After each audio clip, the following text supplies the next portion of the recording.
처음 100만원 버는 건 어렵지 않습니다. 솔직히 말해서 누구나 한두 번쯤 쉽게 해낼 수 있는 수준이죠. 아마 이 영상을 보고 계신 분들 중에 많은 분들이 단타로 짧게 수익을 낸 경험들은 다들 있으실 겁니다. 하지만 1억은 어떨까요? 돈의 액수가 커질수록 고려해야 될 변수도 많아지고 심적인 압박감도 극복을 해야 합니다. 제가 직접 겪은 경험을 바탕으로 트레이딩에서 누구나 빠지기 쉬운 함정과 그것을 극복해서 안정적인 수익으로 이어가는 방법에 대해서 한번 이야기해보도록 하겠습니다. 저 역시 트레이딩으로 처음 1억을 만들었을 때가 가장 치열했던 시간이었던 것 같아요. 버는 날보다 잃는 날도 많았고 넣는 돈마다 사라지는 그런 기분 저도 느껴봤었습니다. 마치 구멍난 물통에 물 계속 붓는 것처럼요. 그런데 아이러니하게도 한 1억을 넘어서는 순간부터는 오히려 조금 수월했던 것 같습니다. 돈이 돈을 벌어다 주었었고 계좌는 이전보다 훨씬 안정적으로 굴러갔었거든요. 그때 제가 깨달은 건 좀 단순했습니다. 트레이딩에서 망하는 사람들은 모두 비슷하게 이 5가지 실수를 반복을 하거든요. 그리고 그 실수들을 하나씩 끊어내면 트레이딩은 도박이 아니라 예측 가능한 수익 구조로 바뀌더라고요. 그 5가지 실수에 대해서 이야기해보도록 하겠습니다. 이 원칙만 잡아낸다면 여러분은 저보다 훨씬 빠른 속도로 계좌를 성장시킬 수 있을 겁니다.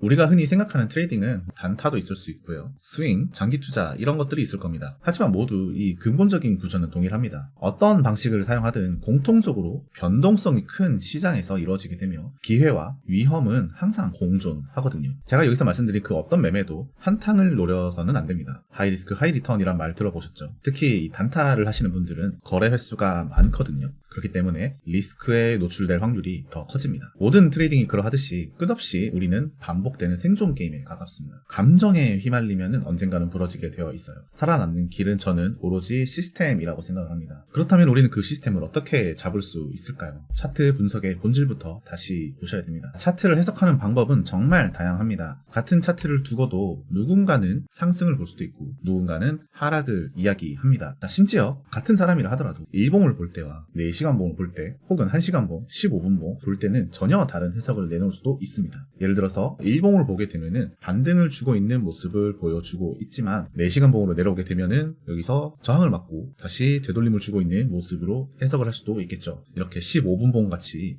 낮은 시간 봉으로 들어오게 되면은 급락이 나왔었기 때문에 여기 대해서 반등이 나오고 있지만 크게 반등을 줄지 안 줄지 이 부분에 대해서 조금 더 지켜봐야 되는 상황으로 해석을 할 수도 있습니다. 이처럼 해석은 늘 상대적입니다. 누가 맞고 누가 틀렸다라는 것은 결과가 나오기 전까지는 아무도 단정할 수 없어요. 중요한 거는요, 자신이 내린 해석을 실제 거래의 기준으로 삼을 수 있느냐입니다. 누군가는 하락을 보겠죠. 하락에 대한 근거가 있을 겁니다. 이 근거를 기준으로 내가 진입을 어디서 하고 손절은 어디서 치고 익절은 어디서 하는지 이런 부분들이 나만의 기준으로 잡혀 있으면 그것만으로 족하다는 거예요. 시장은 불확실하기 때문에 해석이 틀릴 수도 있다는 사실은 항상 전제해야 되고요. 그래서 저는 기술적 분석의 목적은 미래를 맞추는 데 있다라고 생각하지 않습니다. 오히려 자신의 해석을 기준으로 거래를 실행을 하고 그 결과를 기록하고 검증하는 과정이 더 중요하다고 생각을 하거든요. 그래서 저는 항상 차트를 볼 때 이렇게 질문을 합니다. 내가 지금 보고 있는 해석이 실제 매매의 기준으로 연결이 될 수 있느냐? 만약 틀렸다라면은 어디서 잘못되었느냐?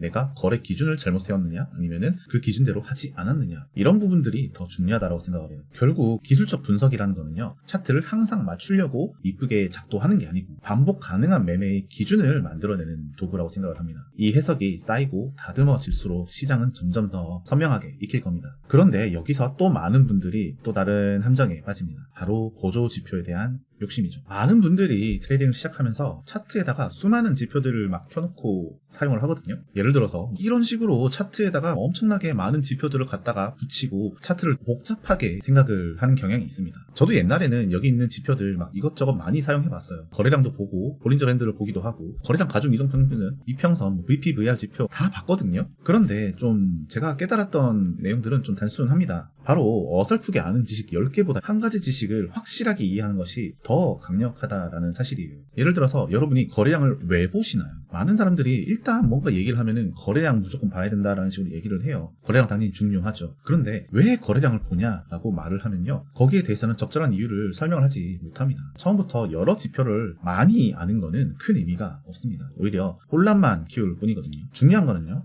나만의 필살기, 내가 진짜로 자주 보는 지표들 혹은 해석 방법 한두 가지 정도를 정하고 100% 이해하는 게 더 중요하다고 생각합니다. 그 지표가 어떤 상황에서 잘 작동하는지, 언제 확률이 좋고 언제 실패를 하는지, 거짓 신호는 어떤 패턴으로 나오는지, 이런 것들을 실제로 내가 정말 많은 매매를 하면서 체화를 해 나가는 게 더 중요해요. 예를 들어서 RSI를 내가 본다라고 했으면 RSI 하면 뭐라고 그래요? 30은 과매도, 그리고 70은 과매수, 이런 식으로 생각을 하잖아요. 그런데 여기 보세요. 여기서 RSI가 70이 넘었다고 해서 여기서 바로 내가 매도 숏 거래를 들어갔으면 가격은 계속해서 올라갔기 때문에 큰 폭으로 손실을 봤을 겁니다. 이렇게 아는 게 되게 어설프게 아는 거거든요. 추세가 타지고 있는 상황에서는 RSI가 70이 넘겼다 하더라도 바로 하락하는 게 아니고 오히려 몇 번의 고점을 더 만드는 경우도 많이 생깁니다. 그리고 RSI를 시킨다라는 말이 있거든요. RSI를 시키는 방법에는 가격을 조정시키는 방법도 있지만 이런 식으로 기간을 조정시킨 후에 그 다음에 RSI를 시키는 방법도 충분히 있어요. 세세하게 확인을 하지 않고 그냥 70 넘겼으니까 나는 숏 쳐야지 라고 단순하게 생각을 하고 들어간다면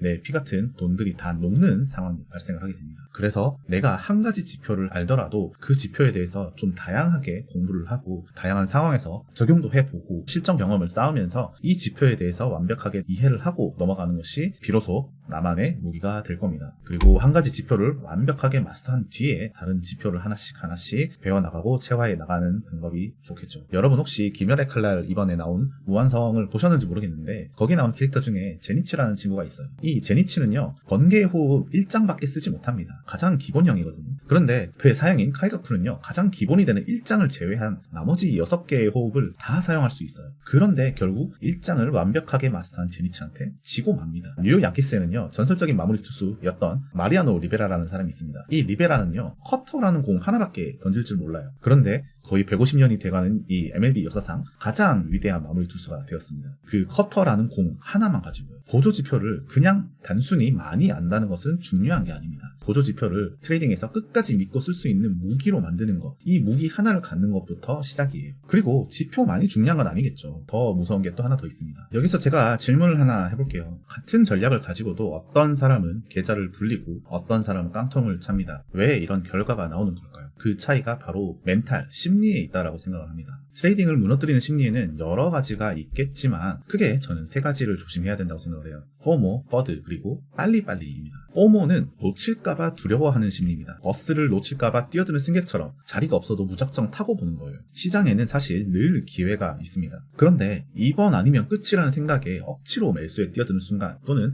억지로 내가 포지션을 진입을 하는 순간 대부분 고점에서 잡는 경향을 보이게 돼요. 아마 이런 경험 다들 해보셨을 거라 생각합니다. 다음은요, 퍼드인데요. 바로 두려움과 불확실성 그리고 의심이에요. 여러분이 만약에 포모로 고점에서 매수를 했다면 다음에는 조금만 하락해도 불안해서 서둘러서 막 던져버리고 또는 근거 없는 루머에도 쉽게 흔들리게 되는 거거든요. 그런데 우리가 결국 수익을 내려면 일정 구간에 상승 또는 하락이 있어야 되고 시간도 걸릴 겁니다. 그런데 이런 불안감 때문에 결국은 내가 잡은 포지션을 지켜내지 못하고 작은 파동에도 흔들리면서 손실을 키우는 거죠. 내가 내 손으로 결국은 버티지 못해서 나오는 경우를 말하는 겁니다. 마지막은 빨리빨리 조급함입니다. 내가 지금 목돈이 생겼어. 또는 이 돈을 내가 빌렸어. 대출을 했어. 오늘 시작을 했으니까 이번 달 안에는 내가 일정 퍼센트지 이상의 수익률을 올려야겠다. 또는 큰 돈을 벌어야겠다. 이런 마음가짐 또는 내가 몇 번 거래로 인생을 바꿔야겠다. 이런 조급함이거든요. 이 조급함은 참 웃기게도 손절은요 지연시키고요. 무리한 레버리지는 또 쓰게 만들고요. 그렇게 한두 번만 해도 계좌가 무너지게 됩니다. 결국 심리 싸움에서 중요한 건요 단순합니다. 놓쳐도 괜찮다. 두려움은 근거로만 대응을 한다. 수익은 시간이 쌓여서 만들어진다. 이 3가지 원칙을 마음에 새겨두는 겁니다. 결국은 트레이딩은 자기 자신과의 싸움이에요. 차트를 보는 눈은 사실 한두 달이면 금방 늘 수 있어요. 그런데 심리를 다스리는 건요 평생 필요합니다. 이렇게 심리를 만약에 내가 잡았다면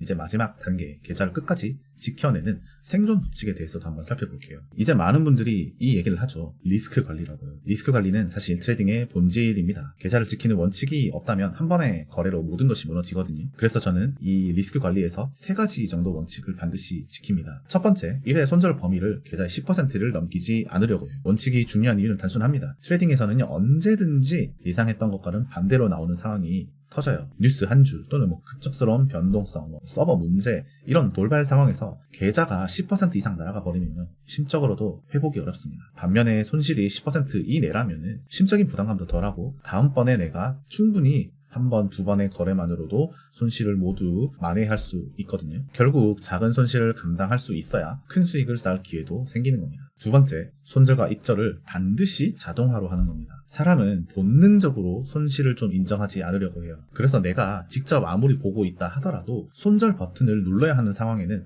조금만 더 버티자라는 마음을 품게 돼요. 입절도 마찬가지입니다. 목표 값에 도달했을 때 또는 충분한 수익이 나왔을 때 조금 더 가겠지라면서 확정 수익을 짓지 않다가 수익을 반납하는 경우가 많습니다. 그래서 이런 것들을 미연에 방지하고자 자동화된 손절, 입절을 하셔야 감정을 차단을 할 수가 있게 됩니다. 트레이딩을 감정이 아니라 시스템의 영역으로 옮겨 놓는 거죠. 세 번째, 마틴게일과 찌라시 매매 같은 위험한 전략을 멀리합니다. 여러분들 마틴게일이라는 매매법 한 번쯤 들어보셨을 거예요. 이를수록 이른 만큼의 베팅 금액을 키우는 방식인데 언뜻 보면 언젠간 이길 것 같지만 현실은 다릅니다. 여러분의 계좌가 한정된 이상 언젠가 반드시 한 번의 큰 패배로 모든 걸 잃거든요. 여러분이 일론 머스크처럼 돈이 무한한 것도 아니잖아요. 찌라시 매매는 더 위험합니다. 우리 뉴스를 보고 매매를 한다라는 말을 하잖아요. 그런데 뉴스는 여러분만 볼 수 있는 게 아니고 전 세계에 있는 모든 사람들이 다 볼 수 있습니다. 검증되지 않은 정보 또는 확정되지 않은 정보를 가지고 여기에 의존을 하는 순간 내가 매매할 수 있는 기준이 사라지는 거, 남의 말에 계좌를 맡기게 되는 꼴이 되는 겁니다.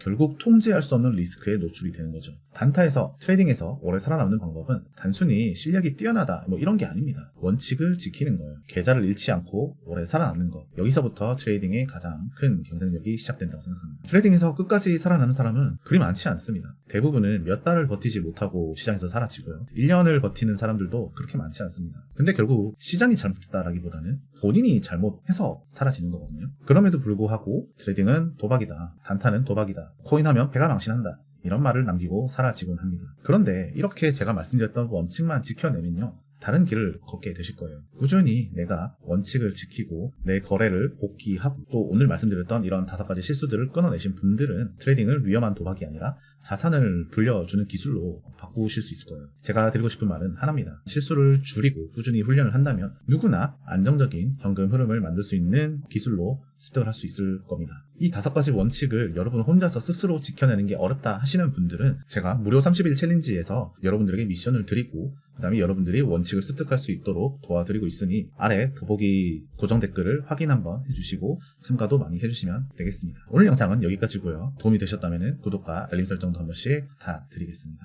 감사합니다.